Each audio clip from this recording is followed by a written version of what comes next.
বাংলা সঙ্গীত জগতে নেমে এলো শোকের ছায়া। প্রয়াত হলেন বর্ষিয়ান সঙ্গীত শিল্পী সুপ্রকাশ চাকি। রবিবার 27 জুলাই মারা যান তিনি। বার্ধক্যজনিত অসুখে বহুদিন ধরেই ভুগছিলেন। দেখাশোনা করার মতো তেমন কেউ ছিল না।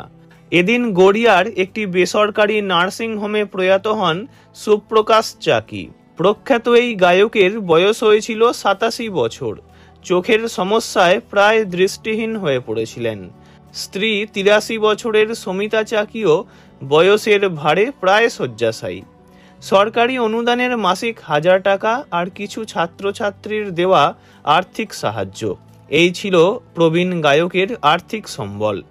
নিঃসন্তান এই দম্পতির খোঁজ খবর নিতেন একজনই, সুপ্রকাশ চাকির ভাগ্নে সুমিত মিত্র।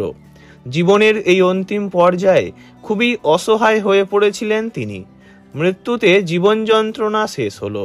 প্রসঙ্গত, বাংলা সঙ্গীত জগতের অতি পরিচিত ব্যক্তিত্ব সুপ্রকাশ চাকির জন্ম অবিভক্ত বাংলার দিনাজপুরে। বাবা অভিভূষণ চাকি, মা জ্যোৎস্নাময়ী চাকি। পরিবারের সঙ্গে কলকাতায় আসার পর শুরু হয়েছিল সঙ্গীতের পথ চলা। লেখাপড়া করেছিলেন সিটি কলেজ থেকে।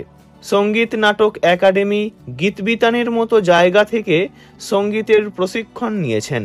তাঁর জীবনের অনুপ্রেরণা ছিলেন উত্তম কুমার, শম্ভু মিত্র প্রমুখরা। আকাশবাণীতে দীর্ঘদিন অনুষ্ঠান করেছেন। বহু রেকর্ড রয়েছে তাঁর।